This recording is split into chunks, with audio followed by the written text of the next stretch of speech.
చంద్రబాబు నాయుడు గారు మీ బామర్ది, వాళ్ళ నాన్నగారికి మీరు అన్యాయం చేసినా సరే మీ పంచనే బతుకుతున్న మీ బావమర్ది గారు హిందూపురం ఎమ్మెల్యే గారి ఫోటో అది మీకు కనపడదా? బహుశా ఆ రోజు మీరు సంతోషపడ్డారా? పోన్లే బావమర్దికే సంతోషపడ్డారంటే మీది కూడా ఇక్కడ ఒకటి మాకు కనిపించింది. చూడండి మీ బొమ్మే గొడవట్లు పట్టుకొని అసలుకి ఇది చూడండి. ఏదైనా నీతి చెప్పేటప్పుడు ఆలోచించుకోవాలా మీరు ఏ విధంగా ఉన్నారన్న అంశాన్ని. మీరు దాన్ని ఆలోచించకుండా మాట్లాడే ప్రయత్నం చేస్తారు. కారణం ఏంటంటే జనానికి జ్ఞాపక శక్తి తక్కువ ఉంటుందని నమ్ముతారు మీరు. నేను అనుకుంటాను బహుశా మీకే జ్ఞాపక శక్తి ఉండదేమో, ఉండకుండా చేసుకున్నారేమో అనుకుంటా నేను. మీరు ఎప్పటికప్పుడు, ఎందుకంటే కంప్యూటర్ మనుషులు కదా మీ ప్రభుత్వాలంతా కూడా, రోజు ఎర్రాజ్ చేసినట్లు ప్రతి సంఘటన ఎర్రాజ్ చేసేసి మీరు మర్చిపోతూ ఉంటారు అనుకుంటా ఉన్నా. కాబట్టి మీరు మొన్న మీటింగ్లో కూర్చొని చెప్తా ఉన్నారు ఏంటండి అసలుకి మీరు నరికేసి రక్తం చల్లేసేది కాదు, వేటుకో తలకాయ కొట్టేస్తారు బాబు పొట్టేళ్ళకి. ఇక్కడ మీరు ఏం చెప్పాలనుకుంటున్నారంటే మా దగ్గర ప్రభుత్వం ఉంది, మా మాట వినే పోలీస్ అధికారులు ఉన్నారు, మేమేమైనా చేస్తాం, జాగ్రత్త అని ప్రజలకు వైఎస్ఆర్ కాంగ్రెస్ పార్టీకి చెప్పాలనుకుంటా ఉన్నారు. నేను హింసను వ్యతిరేకిస్తూనే ఓ మాట చెప్తా ఉన్నా నేను. మీరు కొత్త చట్టాలు చేయాలి ఇంక అర్జెంటుగా మీ పోలీస్ శాఖ అంతా కోళ్ళు తల కింద తీసుకుపోతూ ఉన్నారా, లేకపోతే బాతులు మెడబట్టుకొని తీసుకుపోతూ ఉన్నారా అని చూడాల్సిన అవసరం ఉంది. ఎందుకంటే చట్టంలో అవన్నీ ఉన్నట్లు నేను చిన్నప్పుడు చదువుకున్నా, నేను డాక్టర్ చదివేటప్పుడు అవి చదువుకున్నా నేను. అట్లాగే ఆ కబేలాల్లో వారికి ఏమో మత్తు మంది ఇచ్చేమని చంపుతా ఉన్నారా, ఏందో చెప్పాల్సిన అవసరం. ఎందుకంటే ఒక చర్చ మొదలుపెట్టారు మీరే. కనుక సంస్కరణ అనేది ముందు మీ దగ్గర నుంచి మొదలు కావాలి. ఊరికే నీతులు చెప్తే కాదు, నీతులు చాలా చెప్తూ ఉంటారు. అసలుకి ఈ రాష్ట్రం అతలాకుతలమైపోతూ ఉంటే, శాంతి భద్రతల సమస్యలతో ఛిద్రమైపోతుందేమని భయం వేస్తూ ఉంటే, రాష్ట్ర వ్యాప్తంగా గంజాయి బ్యాచ్లు పెరిగిపోతూ ఉంటే, పదుల కేజీలు 100 కేజీల్లో గంజాయి దొరుకుతూ ఉంటే, రాష్ట్రమంతా మీ పార్టీకి మీ కూటమికి సంబంధించిన వాళ్ళు ప్రజల ఆస్తులు కబ్జా చేయడానికి దొంగ రిజిస్ట్రేషన్లు లేక తప్పుడు పత్రాలతో ముందుకు వస్తూ ఉంటే, సగటు మానవుడు భయంతో బిక్కని స్టేషన్కి పోతూ ఉంటే, మా ఎమ్మెల్యేలు చెప్పాలా, వాళ్ళు చెప్పాలా, వీళ్ళు చెప్పాలని మీ పోలీస్ స్టేషన్లో చెప్తా ఉంటే మీకేం కనపడడం లేదా? ఈ రాష్ట్రంలో అద్మానంగా ఉన్నాయి, అధపాతాళంలో ఉన్నాయి శాంతి భద్రతలన్నీ. స్వయంగా కేంద్ర హోంశాఖ దాని హెడ్ అయిన అమిత్ షా గారు మీకు ఉత్తరం రాశారే. ఏం చెప్పుకుంటారు మీరు మీ ప్రభుత్వం మొహం ఎక్కడ పెట్టుకుంటారని అడుగుతా ఉన్నా నేను. అది నేను చెప్పింది కాదు, నేను చెప్పింది కాదు, సాక్షాత్తు కేంద్ర హోంశాఖ అమిత్ షా గారు మీకు ఉత్తరం రాశారే శాంతి భద్రతల సమస్య ఎట్లా ఉందో అని. అది శాంతి భద్రతలే కాదు, ఏమి లేవు ఇక్కడ. పారిశ్రామికీకరణ లేదు, పెట్టుబడులు లేవు, ఉద్యోగాలు లేవు, సగటు మానవుని జీవితం లేదు, ఆలయాలకు రక్షణ లేదు. అన్ని చోట్ల మీ దుర్మార్గమైన ఆలోచన, మీ పార్టీలో ఉన్న ఆలోచనతోనే అన్ని చోట్ల మీరు చేయబెట్టి ప్రజల జీవితాలని అతలాకుతలం చేస్తున్నారు. ఇవన్నీ కప్పిపుచ్చేందుకోసం మీరు ఈ రోజున తాత్కాలికంగా తప్పించుకోవడం కోసం, ప్రజల దృష్టిని మళ్లించడం కోసం ఆ మెడికల్ కాలేజీల్లో మీరు చేసే అన్యాయాల కృత్యాలు, ప్రైవేటుకి అప్పనంగా కట్టిపెట్టే ప్రయత్నాలు, ఆల్రెడీ మీ చరిత్ర, మీకు రాబోయే మీ భవిష్యత్తు ప్రజలకు అర్థమైపోయింది. ప్రజలకే కాదు వ్యాపారస్తులకు కూడా అర్థమైపోయింది. ఒక్కటంటే ఒక్కటి కూడా సరైన బిడ్డు రాలేదే మెడికల్ కాలేజీ పట్ల. రాబోయే ప్రభుత్వం జగన్మోహన్ రెడ్డి గారి ప్రభుత్వమని, ప్రజాప్రభుత్వమని, ప్రజల ఆస్తుల్ని కాపాడడం కోసం జగన్ రెడ్డి గారు గట్టిగా నిలబడి చెప్పిన మాట చేస్తారని నమ్మకం ఉంది. కాబట్టి ఒక్కరు రాలేదు అక్కడికి. ఆఖరి దానికి మీరు చాలా కథలు చెప్తూ ఉంటారు. చివరికి ఎంత దిగజారిపోయారంటే ఆ లాభ నష్టాల్లో నష్టం వస్తే నష్టం కూడా కట్టేస్తా అంట. ఇవన్నీ తప్పించుకోవడం కోసం మీరు మాట్లాడే మాటలు రాష్ట్ర వ్యాప్తంగా.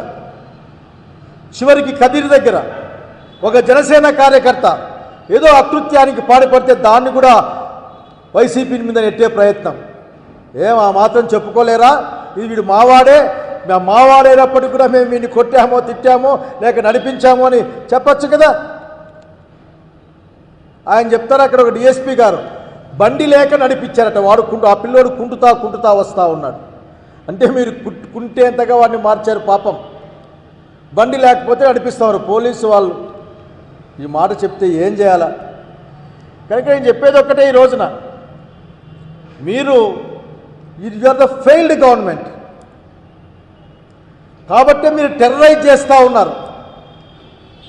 పోలీసులతో కొట్టిస్తారు, భయపడిస్తారు. నేను అధికారులు కోరుతా ఉన్నా, దయచేసి ఆంధ్రప్రదేశ్ రాష్ట్రంలో సాధారణ మనుషులకి ధైర్యాన్ని ఇవ్వండి.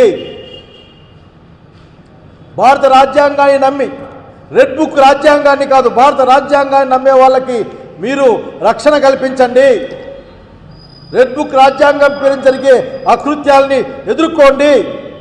పోలీస్ అధికారులారా, ఈ భారతదేశాన్ని నడిపించేది, ఈ రాష్ట్రాన్ని నడిపించేది బాబాసాహెబ్ అంబేద్కర్ ఇచ్చిన రాజ్యాంగమే తప్ప ఏ రెడ్ బుక్ రాజ్యాంగాల్లో లేక ఇంకో రాజ్యాంగాల్లో కాదని స్పష్టంగా చెప్పాల్సిన అవసరం ఉంది. మీరు నాకు ఆశ్చర్యంగా ఉంటుంది, ముఖ్యంగా తెలుగుదేశం పార్టీ వాళ్ళని చూసి నాకు ఎంతో ఆశ్చర్యంగా ఉంటుంది.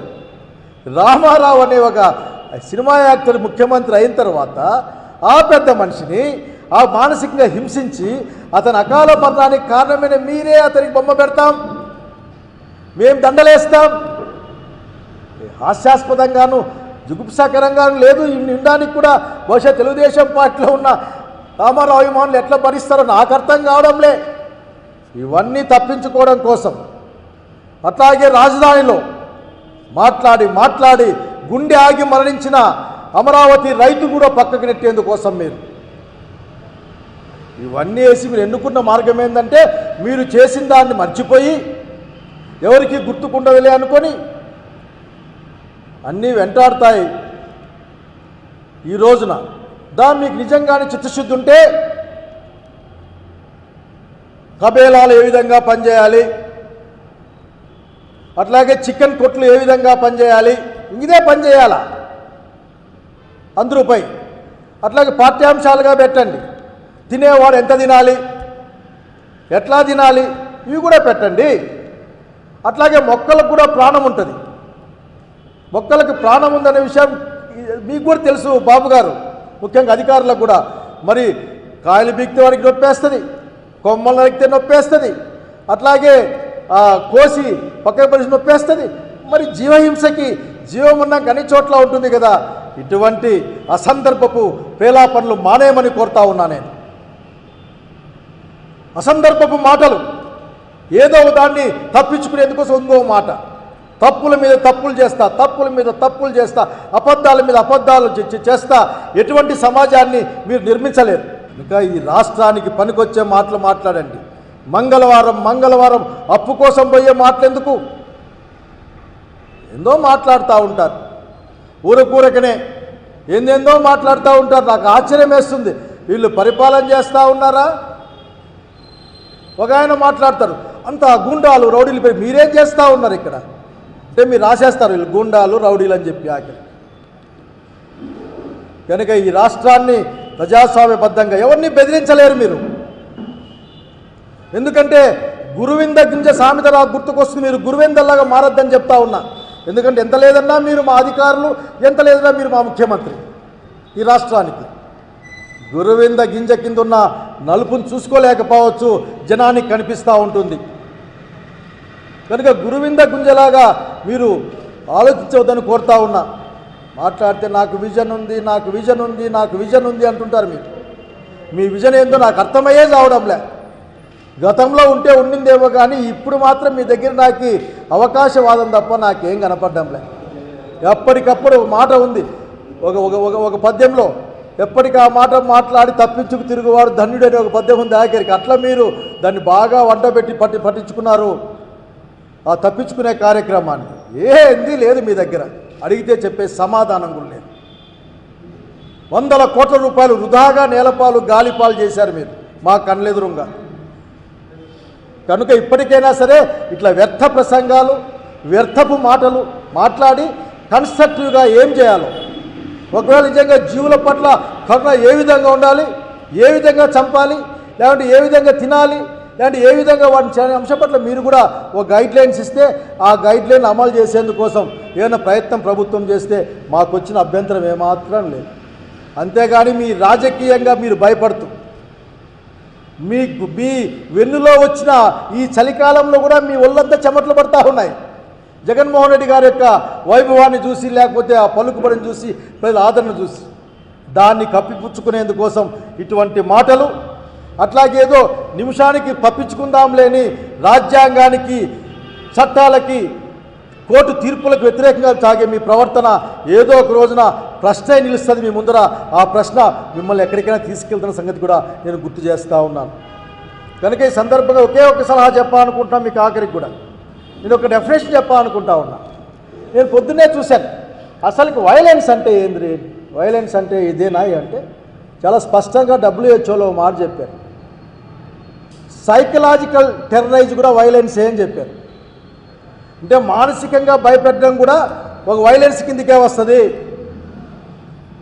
వైలెన్స్ అనేది ఏ రూపంలోనే సరే సభ్య ప్రపంచం హర్షించకూడదు అని చెప్పున్నారు. కావాలంటే డెఫినేషన్ పంపిస్తాం మీకు.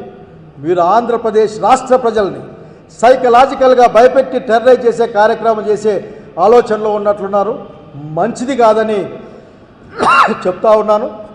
ఇది మంచిది కాదు. ఈ మంచి మాటలు వింటే మంచిదని కూడా తెలియజేస్తా ఉన్నాను. నమస్కారం. ఓపెన్ చేస్తున్నా ఎందుకు ఓకే టిఫిన్ తినలేదనా? ఇచ్చే మేము టిఫిన్ ముందే